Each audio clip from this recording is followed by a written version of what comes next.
Hello friends, नमस्कार। तो चलिए हम लोग दृष्टि आई करंट अफेयर्स में अगला सीरीज देख लेते हैं और नेक्स्ट हम लोग का टॉपिक है याओंडे घुसरा। तो याओंडे घुसरा को देखते हैं, इसके बारे में डिटेल से जानते हैं। अफ्रीकी क्षेत्र जो मलेरिया संकट का केंद्र बना हुआ है, वहाँ पे वैश्विक मलेरिया रिपोर्ट 2023 के अनुसार सभी वैश्विक मलेरिया मामलों के 94% और वैश्विक मलेरिया से संबंधित मौत के 95% मामले अफ्रीका में दर्ज किए गए। कुल वैश्विक मलेरिया के 70% से अधिक मामले 11 अफ्रीकी देशों में पाए गए हैं। तो कुल वैश्विक मलेरिया के 70% से भी ज्यादा मामले जो हैं वो 11 अफ्रीकी देशों में अर्थात अफ्रीकी देशों में ही पाए जाते हैं और वैश्विक मलेरिया के 94% हैं अफ्रीका में। इससे संबंधित इम्पोर्टेंट फैक्ट अस्मरणीय तथ्य देखते हैं। 6 मार्च 2024 को 11 अफ्रीकी देशों के स्वास्थ्य मंत्रियों द्वारा मलेरिया से होने वाली मृत्यु दर में त्वरित कमी लाने तथा मलेरिया के विरुद्ध लड़ाई में अटूट प्रतिबद्धता व्यक्त करते हुए याओंडे जो कैमरून में है एक घोषणा पत्र पे हस्ताक्षर किया गया। तो मलेरिया के विरुद्ध लड़ाई के लिए याओंडे जो कैमरून देश में है यहाँ पे एक घोषणा पत्र पे हस्ताक्षर हुआ है, जिसे याओंडे घोषणा पत्र के नाम से जाना गया है।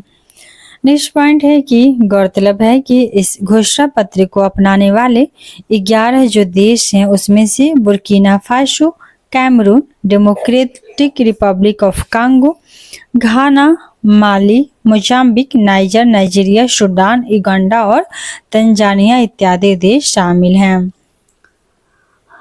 याओंडे जो घोषणा है उसका केंद्रीय विषय है मलेरिया से कोई नहीं मरेगा। तो याओंडे घोषणा पत्र का केंद्रीय विषय है मलेरिया से कोई नहीं मरेगा। इस थीम पे आधारित था, जिसके माध्यम से अफ्रीका में मलेरिया मृत्यु दर में त्वरित कमी की घोषणा की गई। तो याओंडे घोषणा का केंद्रीय विषय क्या था? तो ये था कि मलेरिया से कोई नहीं मरेगा, इस पे आधारित था और इसी के माध्यम से अफ्रीका में मलेरिया मृत्यु दर में त्वरित कमी की घोषणा की गई है। नेक्स्ट हेडलाइन है, नेक्स्ट टॉपिक है वैश्विक आतंकवाद सूचकांक 2024। तो वैश्विक आतंकवाद सूचकांक 2024 को देख लेते हैं। 4 मार्च 2024 को Institute for Economics and Peace द्वारा वैश्विक आतंकवाद सूचकांक ग्लोबल टेररिज्म इंडेक्स के 11वें संस्करण को जारी किया गया। वैश्विक आतंकवाद सूचकांक जो कि आतंकवाद के विरुद्ध कार्रवाई के लिए है, तो यह जारी किया गया है किसके द्वारा? यह IEP के द्वारा जारी किया गया। IP अर्थात Institute for Economic and Peace के द्वारा। और यह इस बार जो जारी हुआ है 2024 में, यह आतंकवाद का 11वां संस्करण था। इससे संबंधित स्मरणीय तथ्य देखते हैं। इससे संबंधित जो स्मरणीय तथ्य है वह है कि सूचकांक के माध्यम से 163 देशों के में आतंकवाद के प्रभाव का अध्ययन एवं विश्लेषण किया गया। लगातार 9वें वर्ष जो इस्लामिक स्टेट है ISA, उनको विश्व का सबसे घातक आतंकी समूह घोषित किया गया। तो लगातार 9वें साल तक इस्लामिक स्टेट को आतंकी समूह घातक घोषित किया गया। गौरतलब है कि भूटान, चीन, कुवैत, ओमान, सिंगापुर समेत कुल 71 देशों को 0 अर्थात 0.0 स्कोर के साथ आतंकवाद से अप्रभावित देश की श्रेणी में रखा गया। अर्थात चीन में भी आतंकवाद नहीं है, भूटान में नहीं है, कुवैत में नहीं है, ओमान में नहीं है, सिंगापुर में नहीं है और इसके साथ साथ कुल विश्व के 71 देशों में 0 आतंकवाद है। और इसी वजह से शांति में दक्षिण एशियाई देश में भूटान जो है वो प्रथम स्थान पे भी है और उसके बाद है अफगानिस्तान सबसे कम शांत है। आगे देखते हैं कि आतंकवाद से सर्वाधिक प्रभावित शीर्ष 3 देश को देख लेते हैं कि आतंकवाद से कौन कौन से देश प्रभावित हैं। तो पहला देश है जो सबसे ज्यादा आतंकवाद से प्रभावित है, तो बुर्किना फासो में बहुत ज्यादा आतंकवाद है। दूसरा है इजराइल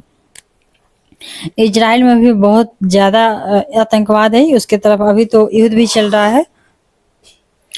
तो आतंकवाद से प्रभावित देश में पहले नंबर पे बुर्किना फासो, दूसरे नंबर पे इजराइल है, तीसरे नंबर पे माली है। GDI 2024 में भारत जो है वो 6.324 स्कोर के साथ 14वें नंबर पे है। तो भारत में भी आतंकवाद है और इस मामले में भारत 14 नंबर पे है, प्रथम पे बुर्किना फासो है, दूसरे पे इजराइल। नेक्स्ट टॉपिक देखते हैं। तो नेक्स्ट टॉपिक है पोखरा नेपाल की पर्यटन राजधानी। तो नेपाल की पर्यटन राजधानी है पोखरा, इसके बारे में जानते हैं हम।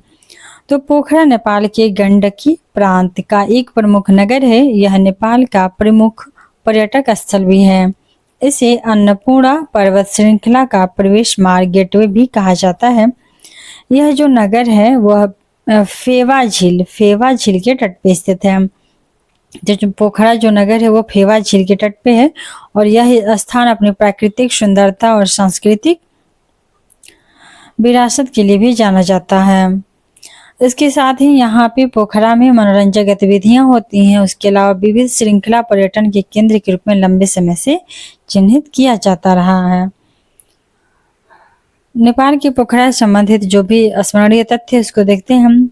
मार्च 2024 में नेपाल सरकार द्वारा आधिकारिक रूप से पोखरा को एक पर्यटन राजधानी घोषित कर दिया गया और फाइनली पर्यटन की वजह से पोखरा को नेपाल का पर्यटन राजधानी घोषित कर दिया गया 2024 में। यह जो घोषणा किया गया पर्यटन राजधानी का वो फेवा झील के तट पर स्थित बाराही घाटी पर आयोजित एक विशेष समारोह के दौरान की गई। नेक्स्ट पॉइंट है कि पोखरा को विभिन्न झीलों का घर भी कहा जाता है। पोखरा को विभिन्न झीलों का घर कहा जाता है, जिसमें फेवा झील है, बेगनास झील है और रूपा झील शामिल है। तो पोखरा में 3 झीलें हैं, प्रमुखतः और भी झीलें हैं, फेवा झील, बेगनास झील और रूपा झील, जो कि नौकायन तथा मछली पकड़ने और दर्शनीय स्थलों की यात्रा हेतु पर्यटकों को आकर्षित करती है। नेक्स्ट टॉपिक है आर्थिक स्वतंत्रता सूचकांक 2024 जो जारी किया गया है, इसके बारे में डिटेल से जानते हैं हम। सबसे पहले वर्ष 1995 में प्रकाशित आर्थिक स्वतंत्रता सूचकांक एक वार्षिक रिपोर्ट है, जिसका प्रकाशन वाशिंगटन डीसी अमेरिका स्थित विचार मंत्र think tank the heritage foundation के द्वारा किया गया है। तो आर्थिक स्वतंत्रता सूचकांक 2024 का प्रकाशन द हेरिटेज फाउंडेशन द्वारा किया जाता है और इस सूचकांक के तहत विश्व के देशों की आर्थिक स्वतंत्रता का मापन मुख्यतः 4 नीतिगत क्षेत्रों में विभक्त 12 मात्रात्मक एवं गणात्मक घटकों के आधार पर किया जाता है। इससे संबंधित स्मरणीय तथ्य देखते हैं। तो 26 फरवरी 2024 को आर्थिक स्वतंत्रता सूचकांक 2024 जारी किया गया। यह सूचकांक का 30वां संस्करण था। इस सूचकांक के अंतर्गत विश्व के 176 स्वायत्त देशों की आर्थिक नीति स्थिति का तुलनात्मक अध्ययन प्रस्तुत किया जाता है। इनमें से 4 देश हैं, सिंगापुर, स्विट्जरलैंड, आयरलैंड तथा ताइवान। इनको अत्यधिक उच्च आर्थिक स्वतंत्रता स्कोर 80 या उससे अधिक प्राप्त हुआ है और उन्हें आर्थिक रूप से स्वतंत्र की श्रेणी में वर्गीकृत किया गया है। 4 देश कौन से हैं? तो सिंगापुर, स्विट्जरलैंड, आयरलैंड और ताइवान। स्विट्जरलैंड, आयरलैंड दोनों हैं यूरोपीय कंट्री है। उसके अलावा सिंगापुर हो गया, ताइवान हो गया, 2 एशिया के। तो ये दोनों स्विट्जरलैंड, आयरलैंड और सिंगापुर, ताइवान, ये चारों को आर्थिक रूप से स्वतंत्र घोषित किया गया। 50 और 59.9 के मध्य जो भी स्कोर प्राप्त करने वाले देश हैं उनकी संख्या 62 है। तो 62 अर्थव्यवस्था को इकोनॉमिकल कंट्री को प्राय गैर स्वतंत्र मोस्टली अनफ्री की श्रेणी में रखा गया है। तो ये गैर स्वतंत्र हैं 62 जो देश हैं, तो वो मुख्यतः क्या है? गैर स्वतंत्र हैं, जबकि 4 जो है आर्थिक रूप से स्वतंत्र हैं। तो स्वतंत्र वाले कौन से फिर से देख लेते हैं। स्विट्जरलैंड, आयरलैंड, सिंगापुर और ताइवान। नेक्स्ट पॉइंट है कि भारत, ब्राजील एवं रूस जैसी प्रमुख अर्थव्यवस्था इस श्रेणी में शामिल है। यहाँ तक कि भारत, ब्राजील और रशिया भी 62 अर्थव्यवस्था अर्थात गैर स्वतंत्र में ही शामिल है। इस सूचकांक को सिंगापुर को विश्व की सबसे स्वतंत्र अर्थव्यवस्था घोषित किया गया है और आर्थिक स्वतंत्रता सूचकांक में सिंगापुर को प्रथम स्थान मिला। आर्थिक स्वतंत्रता सूचकांक 2024 में भारत का स्थान रहा है 126। तो भारत इसमें 176 देशों में से 126 स्थान पे रहा है। आगे देख लेते हैं। अर्थात भारत आर्थिक स्वतंत्र बहुत ही कम है और ये डिपेंडेंट है। तो 176 में से इसको 126वां स्थान मिला है। प्रथम पे रहा सिंगापुर। आगे देख लेते हैं। नेक्स्ट टॉपिक है अंतर्राष्ट्रीय बौद्धिक संपदा सूचकांक। अंतर्राष्ट्रीय बौद्धिक संपदा सूचकांक जो 2024 जारी हुआ, इसमें देखते हैं भारत की रैंक क्या है, किसने जारी किया इसको, और फिर इसके प्रथम और लास्ट, यही तो इम्पोर्टेंट है 4 फैक्ट। अंतर्राष्ट्रीय बौद्धिक संपदा सूचकांक अमेरिकी वाणिज्यिक संगठन यूएस चैम्बर ऑफ कॉमर्स इसको जारी करता है। तो बौद्धिक संपदा सूचकांक कौन जारी करता है? यूएस चैम्बर ऑफ कॉमर्स जारी करता है। और इससे संबंध जो है global innovation policy centre GIPC global innovation policy centre द्वारा वर्ष 2012 से जारी किया जा रहा है। इस सूचकांक में 50 विभिन्न संकेतकों के आधार पर 55 देशों में बौद्धिक संपदा अवसंरचना का मूल्यांकन किया गया है। इससे संबंधित स्मरणीय तथ्य इंपॉर्टेंट फैक्ट देख लेते हैं। तो 22 फरवरी 2024 को यूएस चैम्बर ऑफ कॉमर्स के वैश्विक नवाचार नीति केंद्र GIPC द्वारा वैश्विक बौद्धिक संपदा सूचकांक 2024 जारी किया गया। तो GIPC द्वारा वैश्विक बौद्धिक संपदा सूचकांक 2024 जारी किया गया। आगे देखते हैं। तो नेक्स्ट है कि वार्षिक रूप से जारी किए जाने वाले इस सूचकांक का यह 12वां संस्करण है। वैश्विक संपदा सूचकांक का यूएस चैम्बर ऑफ कॉमर्स द्वारा जारी किया जाता है। इस सूचकांक में विश्व की 55 अर्थव्यवस्थाओं को शामिल किया गया है जो वैश्विक सकल घरेलू उत्पाद GDP में 90% से अधिक का योगदान करती है। नेक्स्ट पॉइंट है कि अंतर्राष्ट्रीय बौद्धिक संपदा सूचकांक 2024 जो है उसमें शीर्ष 3 देश को देख लेते हैं। तो अंतर्राष्ट्रीय बौद्धिक संपदा सूचकांक में टॉप पे अमेरिका है, सेकेंड पे इंग्लैंड है, यूनाइटेड किंगडम, और थर्ड पे फ्रांस है। अंतर्राष्ट्रीय बौद्धिक संपदा सूचकांक 2024 में 55 देशों की सूची में भारत 42वें स्थान पे है। तो भारत का स्थान उतना भी अच्छा नहीं है अंतर्राष्ट्रीय बौद्धिक संपदा सूचकांक में। 55 देशों में भारत का स्थान 42 है, और समग्र स्कोर तो छोड़ देते हैं इसको, इसका स्थान 55 देशों में 42 है। जबकि क्षेत्रीय दृष्टि से भारत जो एशिया में 15 देशों की सूची में 12वें स्थान पे है। तो मात्र 3 कंट्री हैं एशिया में भी पीछे हैं भारत से। भारत 15 में से 12 पे है, और विश्व में 55 देशों में से 42 नंबर पे है। नेक्स्ट हेडलाइन है या टॉपिक है भ्रष्टाचार बोध सूचकांक 2023। भ्रष्टाचार बोध सूचकांक 2023 को देखते हैं। वर्ष 1995 से ट्रांसपेरेंसी इंटरनेशनल द्वारा प्रति वर्ष ट्रांसपेरेंसी है, ट्रांसपेरेंट होना चाहिए सब कुछ, तो भ्रष्टाचार रिपोर्ट ये जारी करता है। और प्रति वर्ष भ्रष्टाचार बोध सूचकांक करप्शन परसेप्शन इंडेक्स CPI जारी किया जाता है। इस सूचकांक के तहत विश्व के देशों एवं क्षेत्रों को वहां व्याप्त भ्रष्टाचार के आधार पर रैंक प्रदान किया जाता है। इससे संबंधित स्मरणीय तथ्य देखते हैं। तो 30 जनवरी 2024 को ट्रांसपेरेंसी इंटरनेशनल द्वारा भ्रष्टाचार बोध सूचकांक 2023 जारी किया गया। प्रतिवर्ष जारी होने वाली इस रिपोर्ट का यह 29वां संस्करण है, और भ्रष्टाचार बोध सूचकांक 2023 में 13 सर्वेक्षण एवं विशेषज्ञ मूल्यांकनों के आधार पर विश्व के 180 देशों एवं क्षेत्रों को सार्वजनिक क्षेत्र में व्याप्त भ्रष्टाचार के स्तरों के अनुरूप रैंकिंग प्रदान की गई है। इस सूचकांक में जो 0 से 100 तक है उतना अंक दिया जाता है। खैर मैक्सिमम सूचकांक में 0 से 100 तक ही अंक दिया जाता है। तो इस पैमाने का प्रयोग करके 0 जिसको मिलेगा रैंक, 0 जिसका स्कोर होगा अर्थात वहां पे सबसे अधिक सर्वाधिक भ्रष्ट है, तथा 100 का अर्थ है सर्वाधिक ईमानदार है। तो ये थोड़ा सा उल्टा है। जनरली क्या होता है कि 0 से 100 तरफ जो जाता है तो थोड़ा सा उसकी स्थिति खराब होती जाती है। तो यहाँ पे है कि 0 जिसको मिलेगा उसकी स्थिति खराब है, और सर्वाधिक ईमानदार जिसको 100 मिलेगा। तो और कुछ केसेस में होता है कि 100 की तरफ जो जाते हैं उनको खराब स्थिति मानी जाती है। तो इस सूचकांक में लगातार 6वें वर्ष जो है वो डेनमार्क है शीर्ष पे रहा है और जबकि सोमालिया अंतिम स्थान पे रहा है। तो भ्रष्टाचार में डेनमार्क शीर्ष स्थान पे रहा है और सोमालिया जो है वो अंतिम स्थान पे रहा है। तो डेनमार्क 90 स्कोर के साथ प्रथम पे रहा है, वहाँ पे सबसे कम भ्रष्टाचार है और सोमालिया में सबसे ज़्यादा भ्रष्टाचार है, स्कोर 11वां। सबसे कम भ्रष्टाचार वाले 3 देशों में से पहला है डेनमार्क, दूसरा है फिनलैंड और तीसरा है न्यूजीलैंड। तो पहला याद करना है डेनमार्क। सर्वाधिक भ्रष्टाचार वाले देश में देखते हैं तो अंतिम स्थान पे सोमालिया है, 180 नंबर पे है। और वहीं भारत का स्थान देख लेते हैं कि भारत का स्थान भ्रष्टाचार में कितना है। तो भारत का स्थान है 93 और पहले कितना था 85। और अभी हो गया भ्रष्टाचार बोध सूचकांक 2023 में भारत 39 अंकों के साथ 93वें स्थान पर है। इसके पहले 22 में 85 था।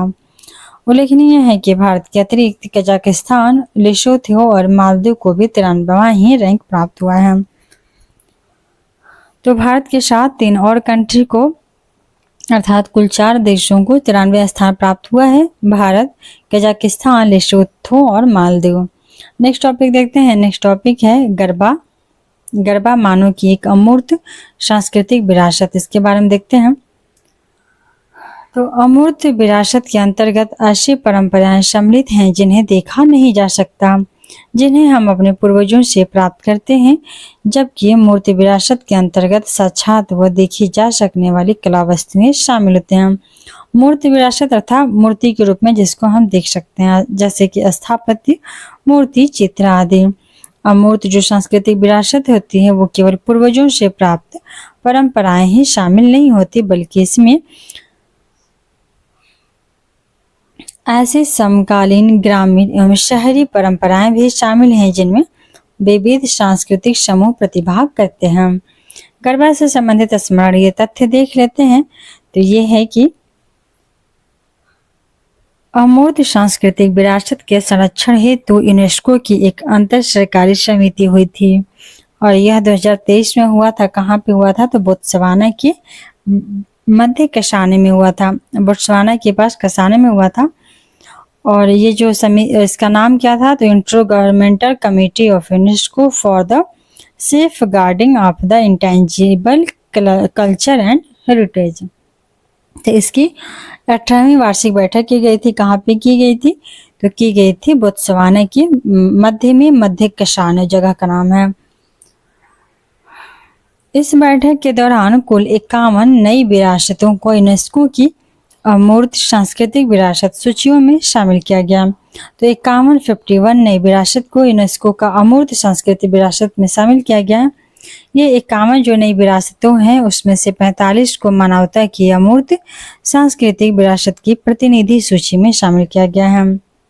वहीं जबकि 6 विरासतों को अविलंब संरक्षण की आवश्यकता वाली अमूर्त सांस्कृतिक विषयों की सूची में शामिल किया गया, अर्थात 51 में से 6 को शामिल किया गया है अविलंब, अर्थात इसमें इसका संरक्षण जल्दी नहीं किया जाएगा तो ये सांस्कृतिक विरासत समाप्त हो जाएगी। और बाकी जो 45 थे उसको भी शामिल किया गया। और इस वार्षिक बैठक के दौरान ही गुजरात का जो गरबा है, लोक नृत्य है, इसको भी इसमें इस विरासत के प्रतिनिधि सूची में शामिल किया गया। गरबा जो है भारत का 15वां ऐसा अमूर्त सांस्कृतिक विरासत बन गया है जिसे यूनेस्को की इस सूची में शामिल किया गया है। तो 15वां ऐसा अमूर्त विश्व विरासत ये बन गया जिसको यूनेस्को की सूची में शामिल किया गया। गरबा एक अनुष्ठानिक और भक्तिपूर्ण नृत्य है जो हिंदू त्योहार नवरात्रि के अवसर पे किया जाता है। तो गरबा ऐसा नृत्य है जो हिंदू त्योहार नवरात्रि होती है, दुर्गा माता का नवरात्रि निकलता है, उस समय गरबा किया जाता है। ज्ञातव्य है कि जो गरबो है या गरबा है, ये शब्द गरबा शब्द की उत्पत्ति संस्कृत भाषा से हुई है। संस्कृत शब्द गर्भदीप से हुआ है। गर्भदीप अर्थात इसका अर्थ होता है कि गोलाकार छेद वाला एक मटका, गोलाकार छेद वाला एक मटका जिसको गर्भो के नाम से जाना जाता है। यह जो मटका होता है वो मानव शरीर का प्रतीक होता है और मटके के अंदर एक दीप जलाई जाती है, एक दीपक जलता है।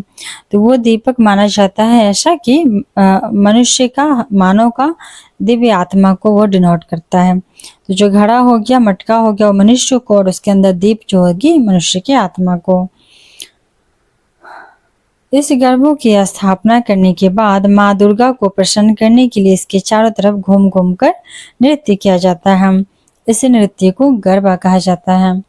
उल्लेखनीय है कि वर्तमान में भारत अमूर्त सांस्कृतिक विरासत के संरक्षण हेतु अंतर सरकारी समिति का सदस्य भी बना दिया गया है।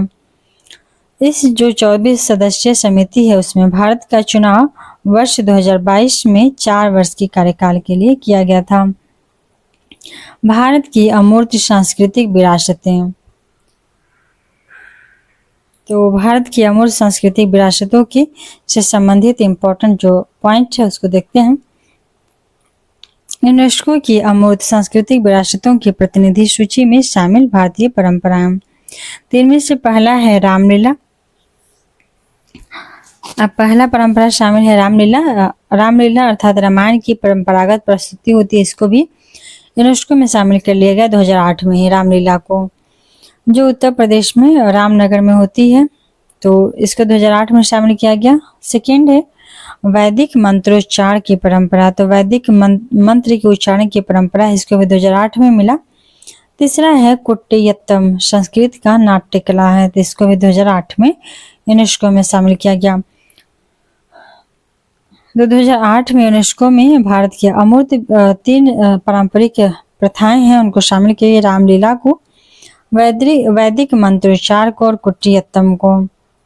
4 नंबर पे है रम्मन, जो गढ़वाल हिमालय का धार्मिक उत्सव और अनुष्ठानिक रंगमंच है, जिसको 2009 में शामिल किया गया रम्मन को। 5 नंबर पे है मुड्डियट्टू। तो 5 नंबर पे जो मुड्डियट्टू है, इसको केरल का यह अनुष्ठानिक रंगमंच नृत्य नाटक है, इसको 2010 में मुड्डियट्टू को शामिल किया गया।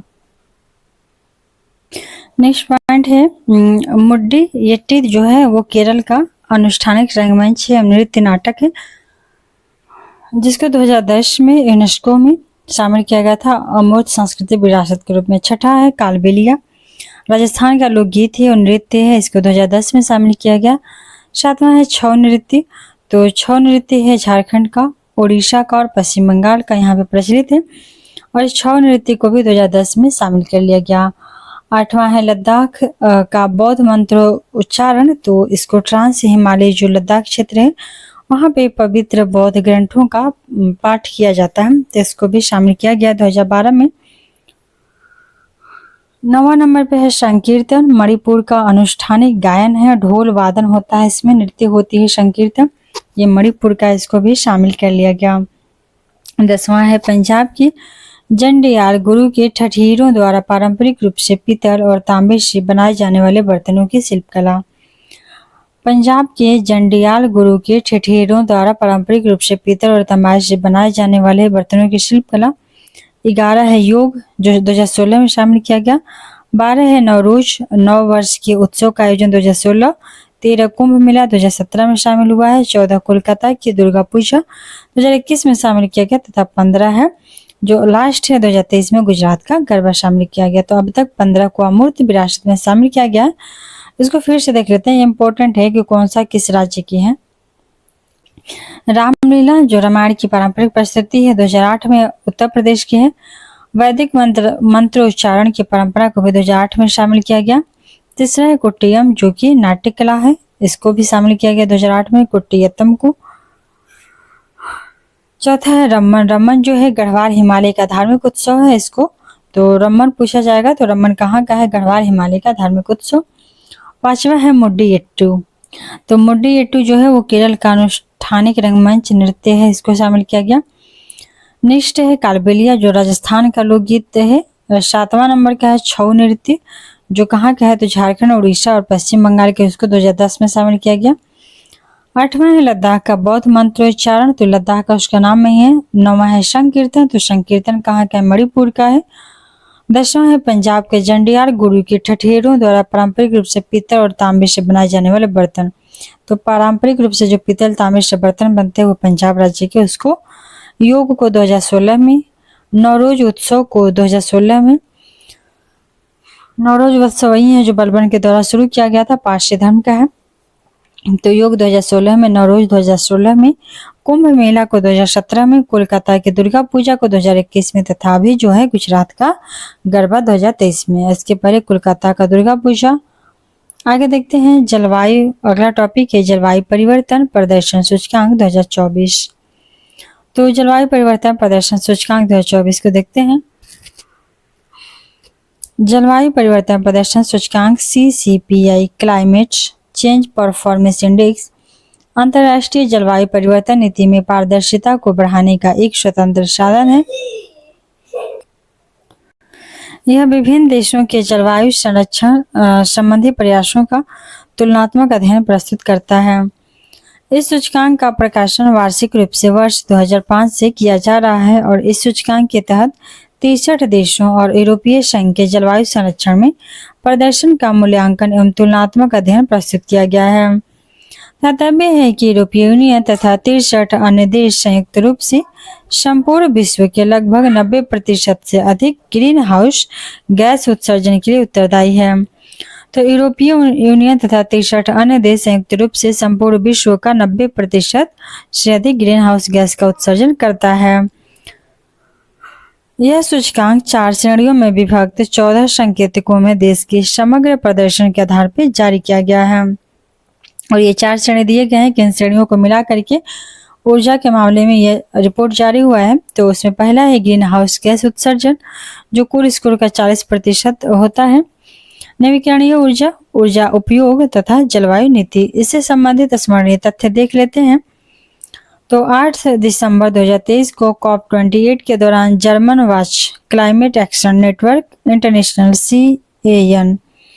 CAN अर्थात क्लाइमेट एक्शन नेटवर्क इंटरनेशनल तथा न्यू क्लाइमेट इंस्टीट्यूट द्वारा संयुक्त रूप से जलवायु परिवर्तन प्रदर्शन सूचकांक जारी किया गया। तो CAN क्लाइमेट एक्शन नेटवर्क ने इसको जर्मन वॉच के द्वारा जलवायु परिवर्तन प्रदर्शन सूचकांक जारी किया गया है। यह सूचकांक जो है वो 2024 में जारी हुआ, CCPI climate change performance index 2024। यह इस सूचकांक का 19वां संस्करण था। CCPI 2024 में शीर्ष 3 स्थानों में कोई भी देश अपना स्थान नहीं बना सका है। शीर्ष 3 स्थानों पे किसी भी देश को इसलिए स्थान नहीं दिया गया क्योंकि पेरिस समझौते के लागू होने के बाद भी किसी देश द्वारा जलवायु परिवर्तन के खतरनाक प्रभावों की रोकथाम हेतु पर्याप्त कदम नहीं उठाया गया। अभी तक कोई भी देश वैश्विक तापमान ग्लोबल वार्मिंग को 1.5 डिग्री सेंटीग्रेड की सीमा के अंतर्गत रखने के मार्ग पर अग्रसर नहीं है। अतः किसी भी देश को अत्यधिक उच्च रेटिंग प्राप्त नहीं हो पाई है। डेनमार्क ने CCPI 2024 में सर्वोच्च रैंक वाले देश के रूप में 4था स्थान हासिल किया है। तो टॉप 3 में कोई देश नहीं है, परंतु डेनमार्क 4थे नंबर पे है। सऊदी अरब को सूचकांक में अंतिम स्थान मिला है, 67 नंबर पे है। सऊदी अरब में वैसे भी बहुत ज्यादा रेगिस्तान है, तो सऊदी अरब अंतिम स्थान पे है, 67 नंबर पे है। विश्व को सबसे बड़ा CO2 जो उत्सर्जन देश है वो चीन है। पिछले वर्ष के समान 51वें स्थान पे 51 स्थान पे है। तो सबसे ज्यादा विश्व का और कार्बन डाइऑक्साइड को उत्सर्जित करता है तो चाइना देश के द्वारा। विश्व का दूसरा सबसे बड़ा CO2 उत्सर्जक देश कौन है? तो अमेरिका है। पहला चीन है, दूसरा अमेरिका है। और 2024 में 3 G20 सदस्य यथा भारत 7वें नंबर पे है, जर्मनी 14 नंबर पे और यूरोपीय संघ 16वें नंबर उच्च प्रदर्शन करने वाले देश क्षेत्रों में शामिल है। तो भारत 7वें नंबर पे है, अच्छा है भारत का रैंक, और जर्मनी का 14 और यूरोपीय संघ का 16 है। विश्व में ग्रीन हाउस गैसों के 75% से अधिक उत्सर्जनों के लिए G20 देश ही जिम्मेदार हैं।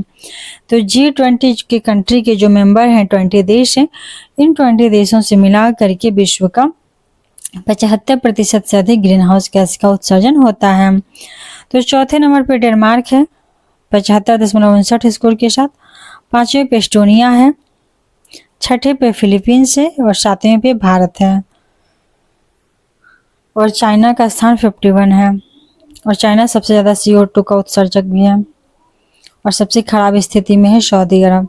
तो डेनमार्क चौथा, एस्टोनिया 5वां, फिलीपींस 6, भारत 7वां है। अंतिम 3 देश में देखते हैं तो अंतिम है सऊदी अरब, लास्ट है, उसके बाद ईरान है सऊदी अरब के बाद, और 65 पे है UAE। तीनों मिडिल ईस्ट के कंट्री हैं, तो सऊदी अरब, ईरान और UAE। जलवायु परिवर्तन प्रदर्शन सूचकांक 2024 में भारत को 7वां स्थान 70.25 स्कोर प्राप्त हुआ है। इस सूचकांक को निर्धारित करने वाली 4 श्रेणियों में भारत का प्रदर्शन दिया गया है। क्या रहा है? तो ग्रीन हाउस गैस उत्सर्जन में समग्र रेटिंग में जो भारत का स्थान है वो बहुत ही उच्च अच्छा रहा है। नवीकरणीय ऊर्जा में मध्यम रहा है, ऊर्जा उपयोग में उच्च रहा है और जलवायु नीति में भी मध्यम रहा है। तो इन बेसिस पे भारत 7वां नंबर पाया है। विभिन्न श्रेणियों में शीर्ष देश को दिखाया गया है। तो ग्रीन हाउस में सबसे ज्यादा जो शीर्ष देश है तो उसमें फिलीपींस है, नवीकरणीय ऊर्जा में नॉर्वे है, ऊर्जा उपयोग में फिलीपींस है और जलवायु नीति में भी नीदरलैंड है।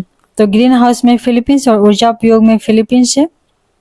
यहाँ की रेटिंग दोनों जगह की उच्च है और नवीकरणीय ऊर्जा में नॉर्वे और जलवायु नीति में नीदरलैंड।